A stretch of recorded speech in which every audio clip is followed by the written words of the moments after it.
Monsieur le Président, mes chers collègues, comme trop souvent dans les dossiers qui nous sont présentés dans ce Conseil, le fond est gâché par la forme.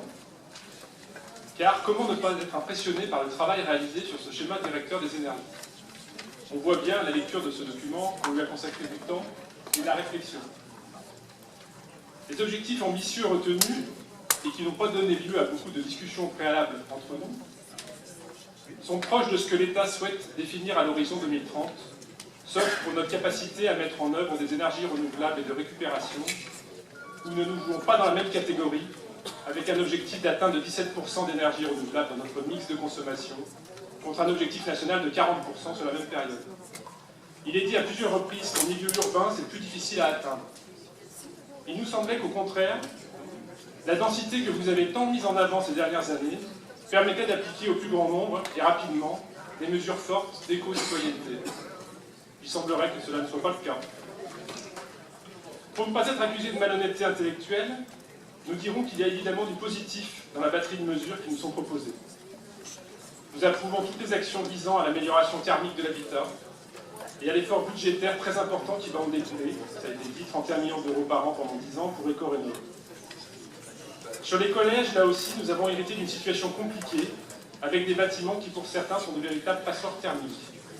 Permettez-moi, chers collègues, d'être un peu surpris que presque aucun orateur précédent n'ait évoqué le cas des collèges, qui va être quand même un des plus gros budgets de ce SDE. L'investissement de la métropole sera conséquent pour les rénover, mais cela est nécessaire. De même, il est évident que la métropole aura un effet d'entraînement sur les acteurs industriels et du tertiaire. Nous devons jouer ce rôle et avoir un devoir d'exemplarité. Enfin, la volonté de développer le photovoltaïque a sans doute un intérêt, bien que le résultat attendu dans 10 ans de 245 GWh soit à comparer avec la production d'une centrale nucléaire comme budget, et c'est 25 654 GWh, soit 100 fois plus. Mais les petits ruisseaux font les grandes rivières, comme on dit. Donc voilà les quelques exemples positifs que nous retiendrons et que nous soutiendrons. Il y a aussi bien plus discutable. Alors, il y a pas mal de choses sur lesquelles on pourrait faire des remarques. Je vais, pour ne pas allonger les débats, me concentrer sur les réseaux de chaleur. Le SDE fait la part belle à ces nouvelles formes de chauffage, puisque celles-ci doivent représenter la moitié de la hausse de la production d'énergie renouvelable et de récupération. Il est prévu 29 millions d'euros annuels d'investissement pour ce développement. Mais sans jamais nous prouver que ce mode est le meilleur, le moins cher, le moins polluant. Nous ne savons pas.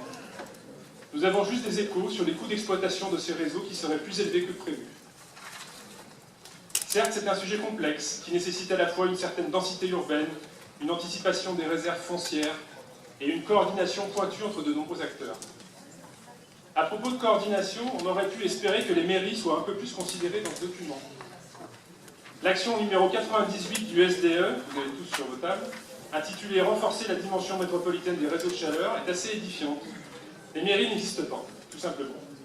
On parle de dialogue avec des tas d'autres opérateurs, gaz, eau, électricité, assainissement, avec les bailleurs sociaux, les syndics, les acteurs du tertiaire public, universités, hôpitaux, mais les mairies, non.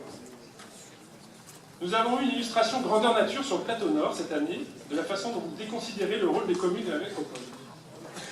Nous avons appris lors d'une CTM que notre territoire allait être traversé de part en part par un réseau de chaleur pour relier Rieux à la Croix-Rousse, avec tous les travaux urbains que cela engendre. Personne n'était au courant. Aucune concertation préalable avec les élus ou les techniciens des territoires concernés, c'était presque fait lors de la présentation en CTM.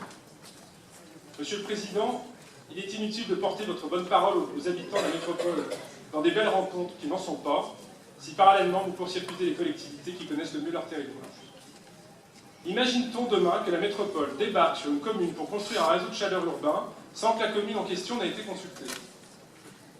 Ou comment créer de la tension entre les collectivités, de l'incompréhension chez les habitants et de l'agacement chez les contribuables? Nous espérons, pour elles, que toutes les communes qui sont citées dans ce document comme étant des zones de développement du chauffage urbain sont bien au courant de ce qui les attend. Monsieur le Président, ces façons de faire ressemblent beaucoup aux méthodes de votre prédécesseur. On peut parler d'un passage en force sur ce dossier comme sur d'autres. Et on touche là au point faible de notre future métropole, sa représentativité. Certains élus ici ont soutenu la création de la métropole en toute connaissance de cause, malgré les alertes nombreuses du groupe Les Républicains et apparentés sur ce sujet. Leurs communes seront les premières à souffrir de ces décisions unilatérales. Notre groupe sera vigilant quant à l'application de ce SDE et de toutes les décisions, je dis bien toutes, qui en découlent. Je vous remercie de votre attention.